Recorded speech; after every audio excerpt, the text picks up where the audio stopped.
Another top 10 figures from Marvel Legends of the year 2022. Last year for 2021, I did a thing where I mixed comic and movies. For this list, I am keeping it strictly to comics only. There ain't going to be any MCU figures in this list. That's also because, I really didn't like too many of the MCU figures that have come out this year. There wasn't really any figures from phase 1 through 3, so, there wasn't really anything close to really getting there. But anyways, I did want to make another video, and this is strictly for comics. The figures you do see here right now are a few of the figures that were from 2022. However, none of these figures are on my list, and these are my honorable mentions. Now, a lot of you are probably saying, why is Modular Iron Man not in this top 10? Well, if you see my last video from last year, he was like my number 2 figure, I think. And I think Ironmonger was number 1.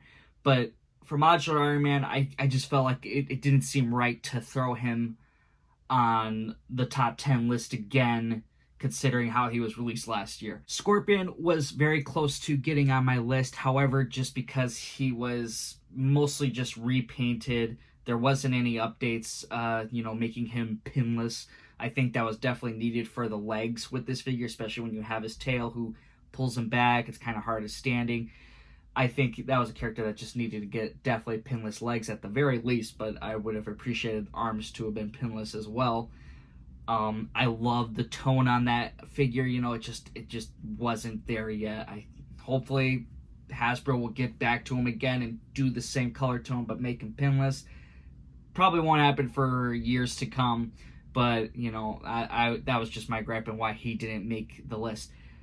Jigsaw. Now, Jigsaw I really liked. I thought that was my favorite Walgreens exclusive, which, by the way, if you haven't heard, this year is the last year for Walgreens exclusives. There isn't any for 2023.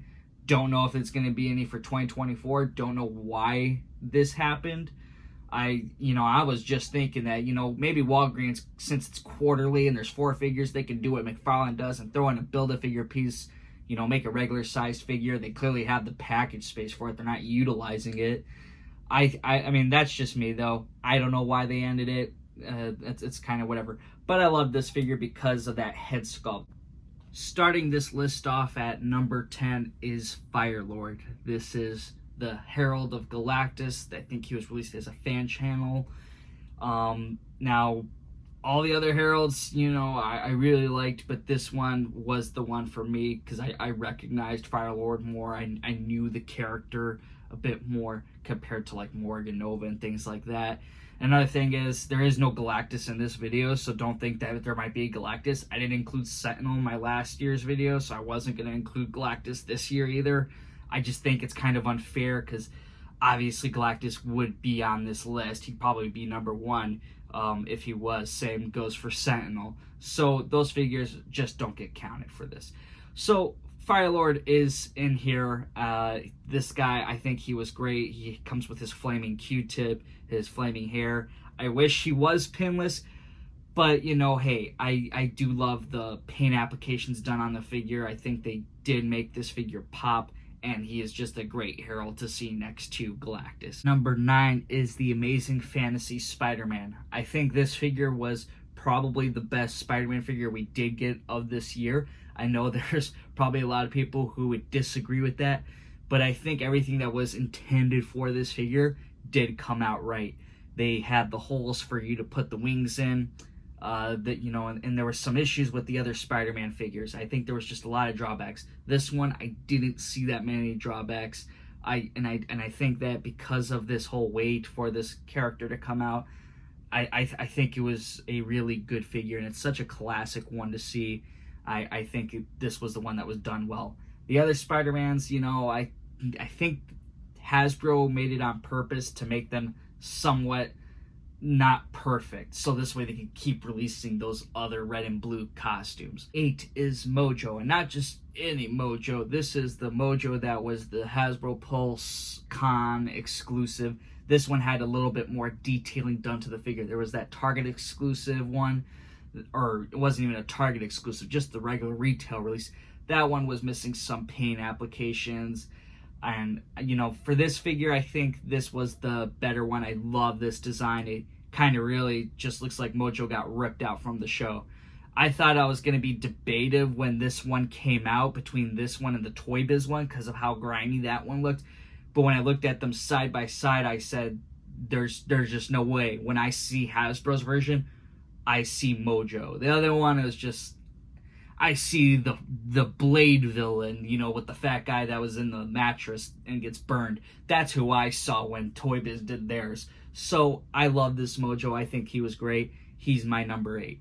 Number 7 is Doctor Strange. Doctor Strange was one that we've been waiting to see in his classic outfit. This one was a Walmart exclusive. Didn't have too many updates, but, you know, he had that new torso, and I believe he had new arms. You know, they just weren't so well articulated, though. And, you know, the cape being stuck and fixed in that one spot just kind of was meh to me. But it is nice because it does hold him in there, and he did come with the multiple heads. I would have probably liked to see him come with some new effects, but, you know, I was very happy to see what they did. I think Hasbro did a great job. Coming at number 6 is Morph. I really didn't think I was going to put a cel-shaded figure in this list, but Morph was a character that we've been all waiting for those who are, you know, X-Men animated series fans. The cel shading, I'm not a big fan of it.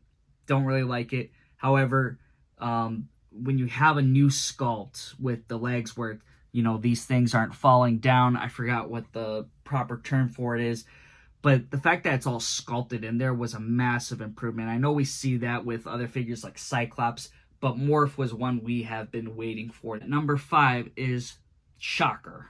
Now, Shocker was a figure I really wanted to have at number 1. Not particularly this figure. I made my own custom of Shocker where I filled in those lines. I painted it in black.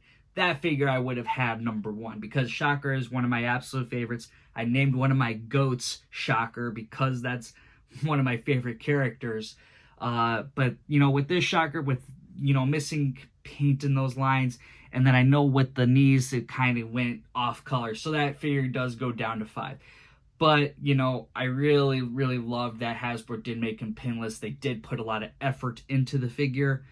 Maybe down the line we could see more Shocker figures getting made, maybe updated like Red. I don't know if they're going to do an animated series version, and then that's where they might include it. Who knows? But I do think this was a fun figure to get. Number 4 is this big dude, Apocalypse. Now, I love this color scheme here. This is classic colors. You got this purple and light, you know, blue. I think that the face sculpt was done nicely. You have this arm cannon thing, and you could probably switch out pieces with the claw that came with Archangel. I think this figure was a great figure to get. Coming in at number 3 is Daredevil. Now, this figure came in that 3-pack with Elektra and Bullseye, and those were good figures too, especially the Elektra. But Daredevil here, I just think that this was that perfect spandex suit. It's all this one color tone Daredevil, which we haven't seen since Toy Biz. You know, there's always been the other ones where they make it kind of, you know, they switch the colors of the red. This one just kind of goes all the way through. Now, this one was a pinless body, and he had toe articulation. Not a big fan of toe articulation, but with this body, I think it just works so well with Daredevil. I know SpiderMan introduced it, but I think Daredevil pulled it off way better than that figure does. You know, I just absolutely love this Daredevil. The head sculpt's great. It comes with awesome accessories. Number 2, Toad. Now, Toad, I was dying to get. The Toad on the left here from Toy Biz, that was actually my first Marvel Legend figure ever. I got that, I think, when I was 7 or 8. And 20 years later, I've been like addicted to Marvel Legends and things like that throughout.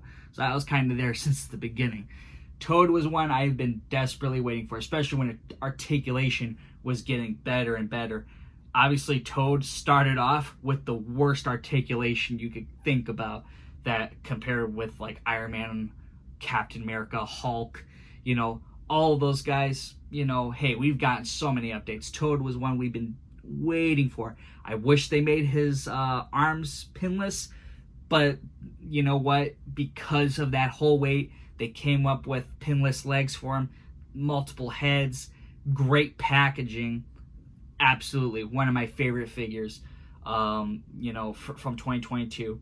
And I'm sure they'll probably have a few other versions of Toad, because it was also like, what kind of version are we going to see? Are we going to see one that's more green, which I'm guessing would be the next one?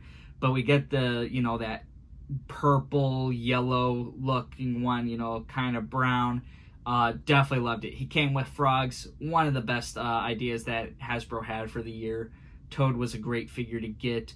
And if you guys, still haven't decided to get this Toad, I highly recommend him. My number one figure this year is the Lizard. Now, I know a lot of people are probably thinking that's impossible, I mean, come on, he looks a little cartoony and foolish. I know not everyone liked him, but I love him. I think this was a great animated series version of the character.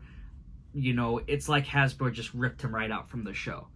The tail could use some work, but you got to figure that's pinless. An idea that they just kind of fully committed to with the Lizard, having him appear as he did in the show. They didn't try to bring back parts from like the Build-A-Figure. The Build-A-Figure I don't have too much issues with, but the fact that he really looks like kind of like a raptor just doesn't work for me. I love this version of the Lizard, the light tone green. It's so cartoony. I think that Hasbro just did a great job in 2022 compared to the years prior. It just seems like every year they're trying to aim more for those classics. Okay, guys, so that is it. That is my top 10 list of Marvel Legends in 2022. Tell me, what do you guys think? And tell me, who would you put in your list for 2022? MCU, comic, mixture of both. I want to hear what you guys have to say. And hopefully in 2023, we'll have even a better list of figures. But this one, I think, is pretty hard to top. So we'll see how that goes. So again, thank you guys for watching. Thank you for subscribing to this channel. And if you haven't already, it's just right there. Just look down, it says subscribe, just click that little thing and you're good to go. And hit that notification bell so you can see more videos from me. And till next time, guys, I'll see you all later.